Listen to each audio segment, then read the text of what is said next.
Hi everybody, welcome to my talk on Azure Service Bus integration. My name is Rakesh, a little introduction. So I will talk about Azure Service Bus integration, the way it is used, how it can be used to migrate your integration to the cloud. This presentation also will focus on how to integrate with Service Bus queues. We'll see a demo of that later. We'll look at how to leverage brokered messaging and also how to secure the integration by securing all your service bus entities. Again, we'll look at how to send and receive large messages um, above certain threshold, how to achieve high availability in Azure Service Bus.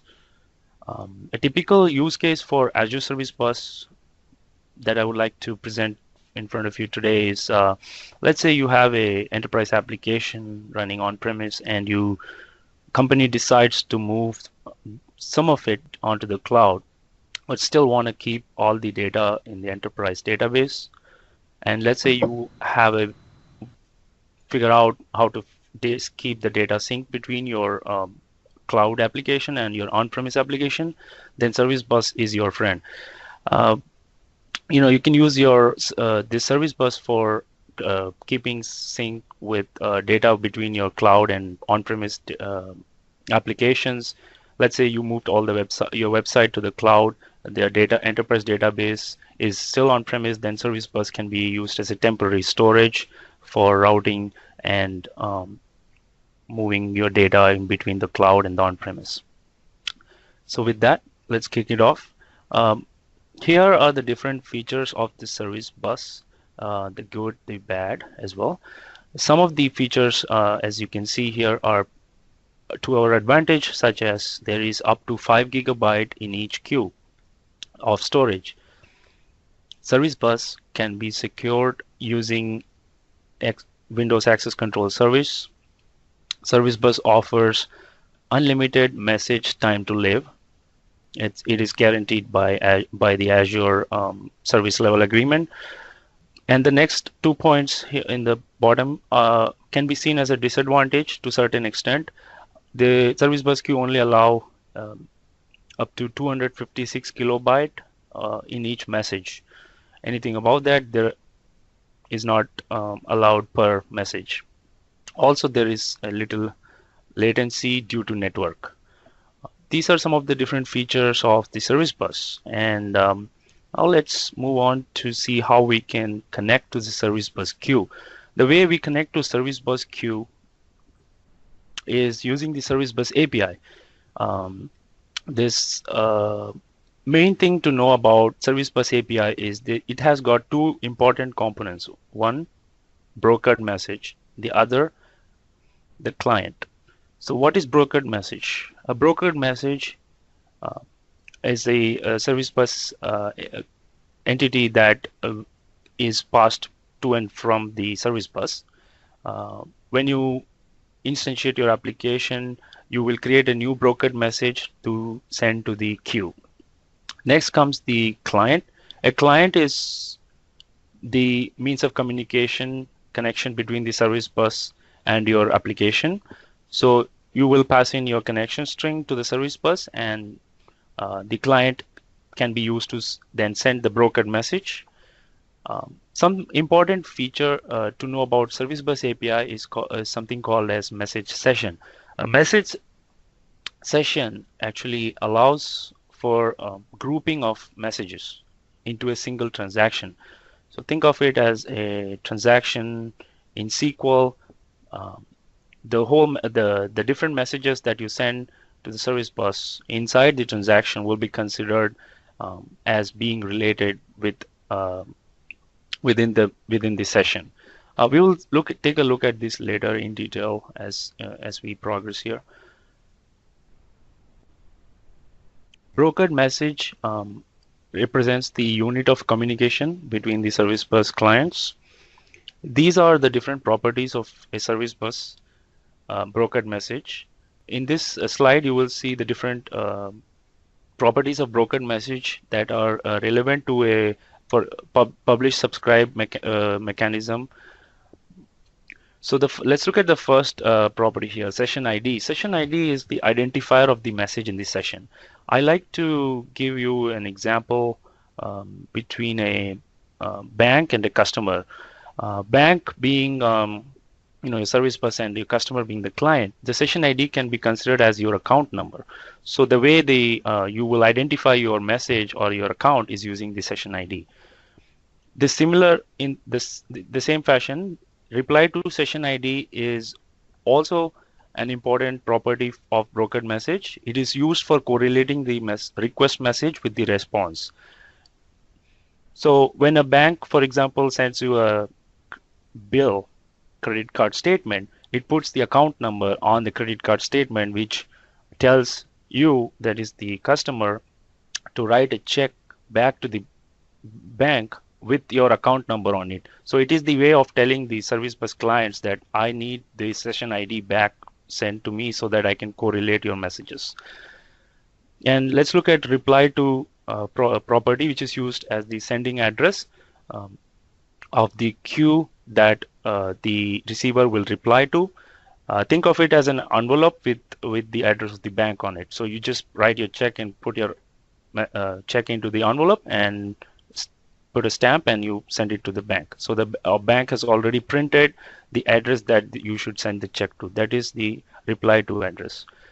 The next property is message ID, which is typically used for identifying duplicates. But in this scenario, the receiver have to maintain a list of all the messages that has been received, so to identify duplicates.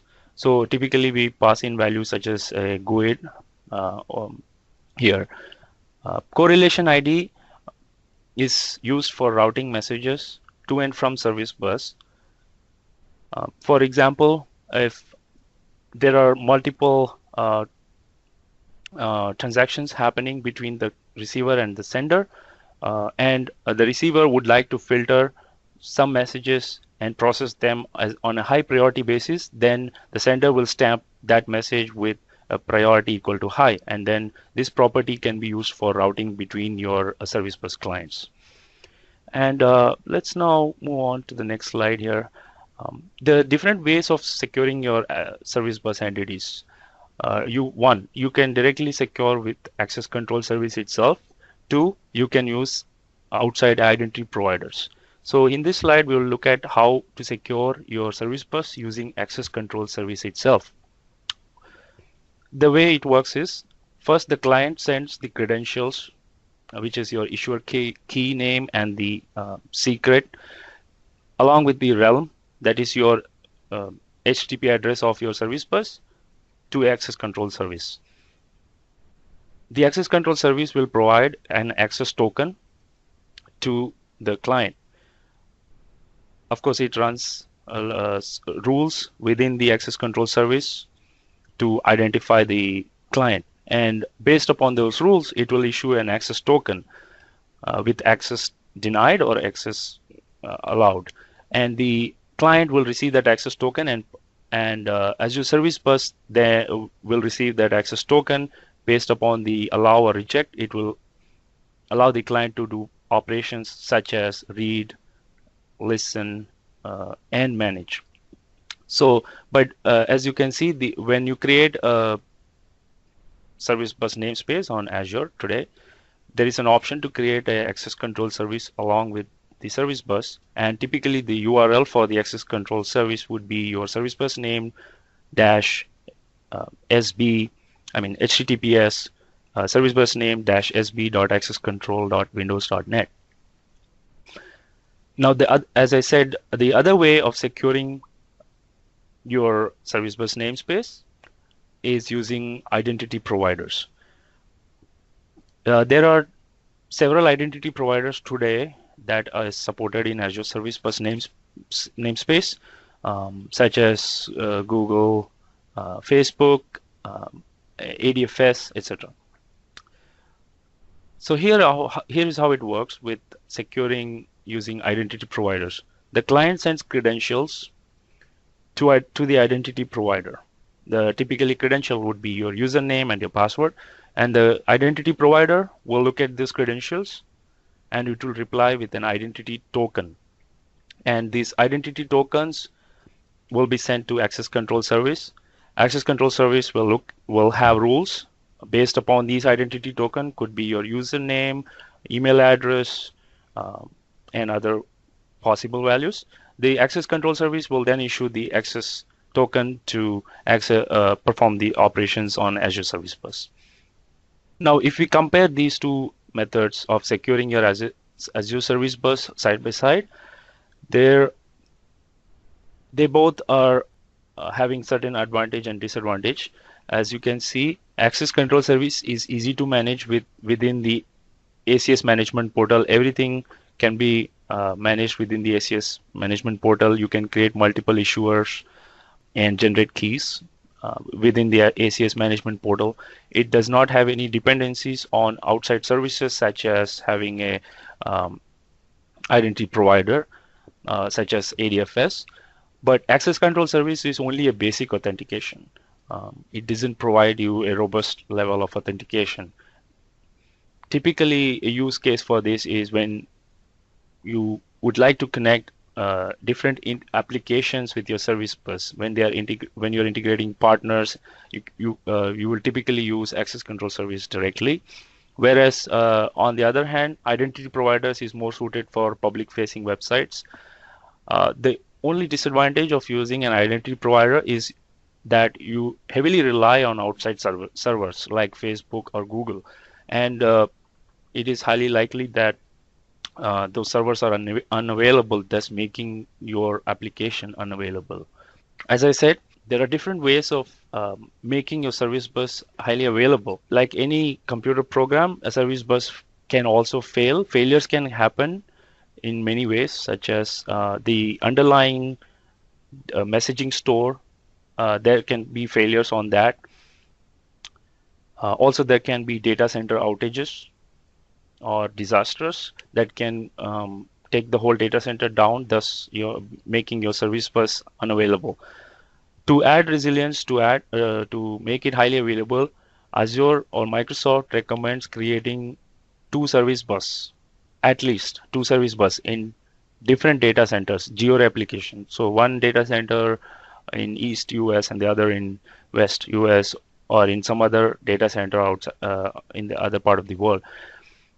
And for having resilience, Microsoft also recommends to go with partition. When creating any queue inside the service bus, it is highly recommended to partition the queues, thus making the storage available. There are, apart from these, there can be programmatically different methods to make your service bus highly available. One is called active replication, which we'll look at.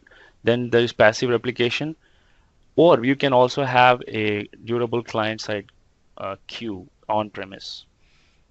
In active replication, one primary service bus is created in one data center, and a secondary service bus is created on the other data center.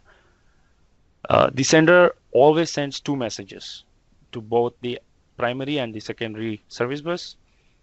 The message ID, which we saw earlier, is used for identification purpose. Both the messages will be sharing the same message ID. The receiver, on the other hand, will receive both messages. He will maintain a list of messages that were received. Thus, the receiver will be able to suppress one of the messages. A disadvantage to this method is that it doubles the cost of maintaining two service bus in your Azure subscription. On the other hand, there is passive replication, in which again we have one primary, another secondary service bus, both in two different data centers. The sender sends message to primary service bus only when there is an exception, messaging exception or network exception. The sender will send the message to the secondary service bus queue, and in this case also the receiver can receive both messages. Thus, by maintaining a list of message IDs, the receiver can suppress the duplicate message. And when the exception is gone, the primary and the secondary switch their roles. So the secondary becomes primary, and the primary becomes the secondary service bus. Now, the last but not the least way of maintaining high or keeping high availability in service bus is to have a durable client-side queue, such as an on-premise Microsoft messaging queue, MSM queue. In this case, when there is an exception, the sender will route all the messages, store them in on-premise MSM queue, thus maintaining the order of the messages without losing any messages. Whenever the service bus queue comes back online, the messages will be routed to the service bus queue. Now, in this case, the receiver shall not know that an outage occurred. The receiver will be listening to the Azure service bus, and whenever the service bus piles messages back, the receiver will start receiving those messages. So the advantage is that there will not be any loss of messages by having a Microsoft messaging queue on premise, and it provides a robust way of handling your messages too. Now, these are not the limited ways of maintaining high availability. There are other ways of making your service bus highly available, but these are the only 3 options that I have discussed here. There are other options to make it highly available too. As we saw earlier, there is a limitation. The threshold for each message size is 256 kilobytes. So what happens is, if your message size is exceeding that, then service bus would reject that message. So in order to be prepared, if you know that the messages are going to be larger than that, here is one scenario where how you will handle sending a large message. So at number 1, the sender will break down the large message into chunks fitting the threshold limit of service bus, and the client sends a batch of sub messages with same session ID. That is, all the messages are within the same session. Now, in this scenario, we have 2 queues. One is for the request and the other is for the response.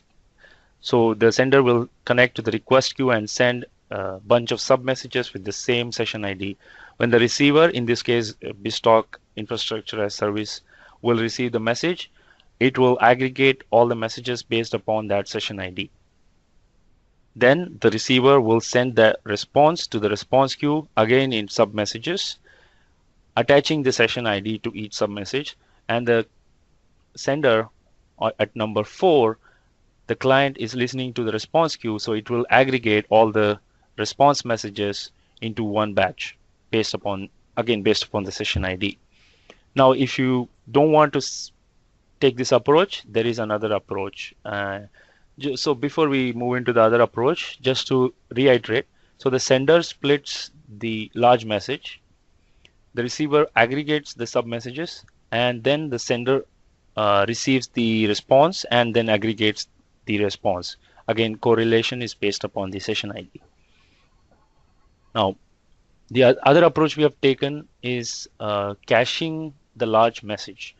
In this case, at number 1, the sender will not send the message directly to service bus, but he will route the message to an Azure storage blob.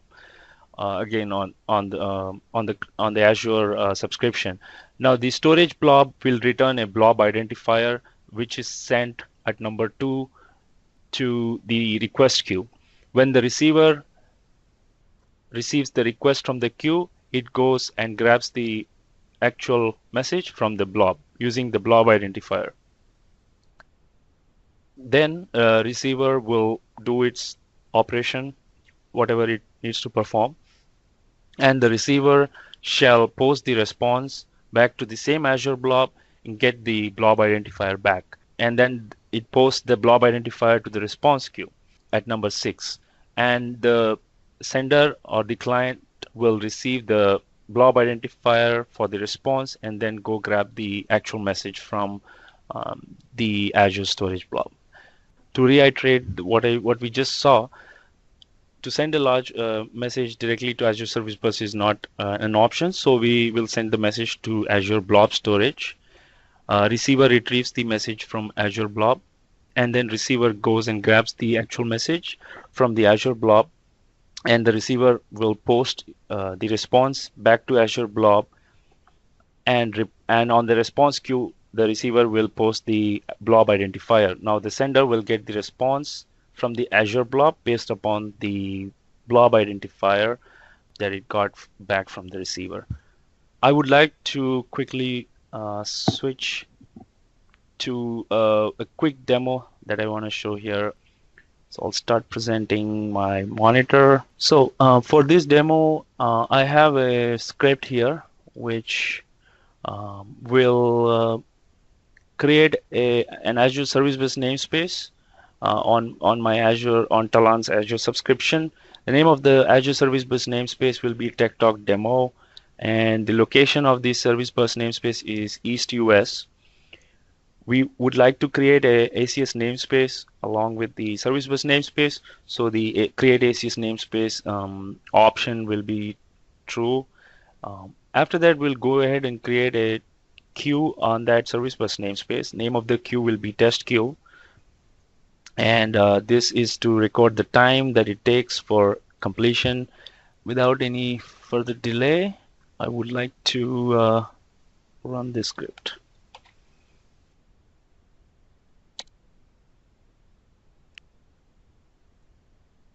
At this point, as you have noticed, my first command is to add the Azure account, that is, attach my Azure account to this VM. So when I run that command, it opens a pop-up to where I can enter my credentials. So it's taking some time here. So while it's doing that, I want to quickly show the code for the demo.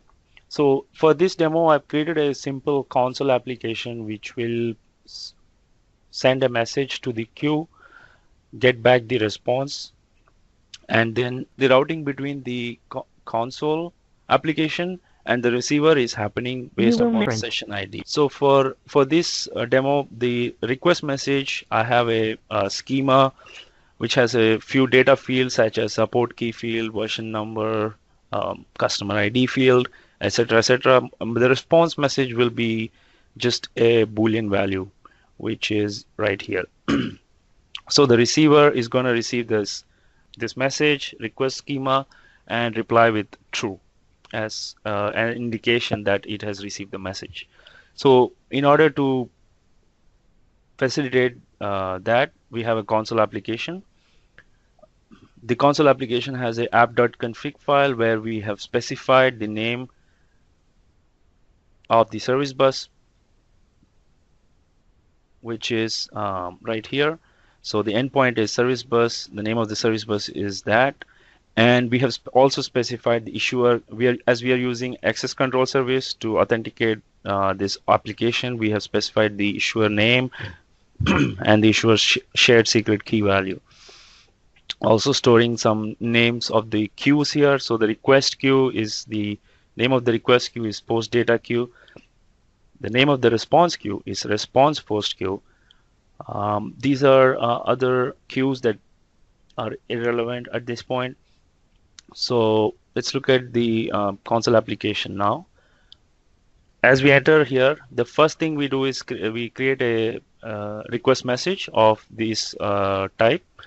We set the values within of data fields within the console application. Then we pass this message, attach this message to brokered message, passing data contractor serializer of type the request schema. So at this point, the post brokered message is complete. Then we create our client, which connects to the service bus using the connection string. After that, we will decorate the brokered message with some properties that will be used for routing purposes. So we create a new GUID and attach that as a session ID. set the reply to session ID also as the session ID. Then we tell the receiver to reply to the response queue, and also we set another property for message ID. And also there can be many custom properties that you want to send along with the brokered message. One of them I have specified here is customer ID, which I'm passing to uh, to the uh, brokered message. So after the it writes all these values to the console, and then using the dot send method of the client, we send this brokered message to the client. And then we create a response client using the same connection string, because both my queues are on the same service bus namespace, except that the queues are different. So we pass a different queue name. And then we initiate a new message session, and it only accepts messages of the session that we just started. So if there are a bunch of other session messages on the queue, it won't start listening to those messages. This console application will only listen to the session ID that we just specified on the post message, and then it will listen up to certain time. So for example, here we have a variable which I think I initialized to 5 seconds. I'm gonna just change that to 50 for now, or actually 500. So if there is a response, the console application will write the Boolean value that was returned in the onto the console, and that completes the request reply pattern that we talked about earlier. Um, and we have server busy app exception, which can occur with service bus whenever there is some network issues. Your console application is not able to connect with this service bus, then you will the program will enter into this catch block, and all the general exceptions, it will come in here. And then here's the finally. So let's see how the script is doing. All right, so here took some time actually to get to that point. So I'm gonna enter my Azure subscription email address. Then I'm using a Microsoft account. I have my password here. All right, so it says you already signed in, so I will say remain signed in with this account. We are good. So the script is now running. Okay, it found the user. I have 2 subscriptions associated with my 2 tenants that you can see here. And the script is trying to go to my Azure subscription and create an Azure Service Bus namespace. All right, so it successfully created the it did create a Service Bus namespace, Tech Talk demo, in the East US region. And here is the connection string. By default, it creates a issuer name called owner, and gives a secret key value as well. The type of my service bus namespace is messaging. Looks like there was an exception when creating a queue. So all right, so now I'm on the Azure portal. So as you can see, there is this TikTok demo just created just a second ago. So if I go under here and go under queues, so there are no queues here. So since it failed, I'm gonna switch over to my other queue that I have already created, just to show you guys. So I have a queue here called post data queue, which has 0 messages in it. And then I have my response queue here, which has 2 messages in there. So when I run now I'm going to run my console application, and we'll go back to the portal and look at the length of the queue. I'm just gonna leave this at 5,000 so that it doesn't time out. So I'm running the program. Okay, the request message is sent successfully. And now the client is waiting for a response, and it will wait for 5,000 seconds. Uh, so let's go back to the portal and look at the queue length of um, the request queue. So as you can see, it is right now it's showing 0, but should change here to 1. There you go. Now I have a background BizTalk application that is listening to that queue, and it will start working once I turn on this port here. So now if we go back to the queue length should go back to 0.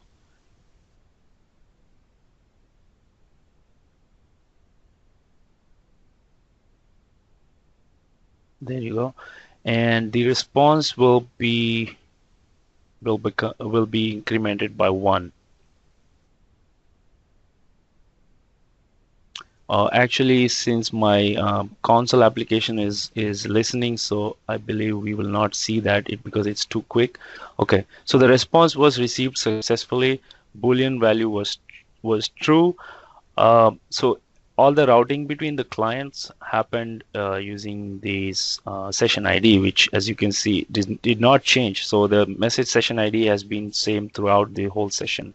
So this message that went out to the service bus queue to the BizTalk application and back was successfully received. As we saw today, I just want to recap. We looked at using Azure Service Bus integration for using moving your integration to the cloud. So I really want to thank everybody for attending my presentation. And at this point, I will, if there are any questions, I will take them. Yeah, this is Andy. I had a question about one of the slides around the high availability.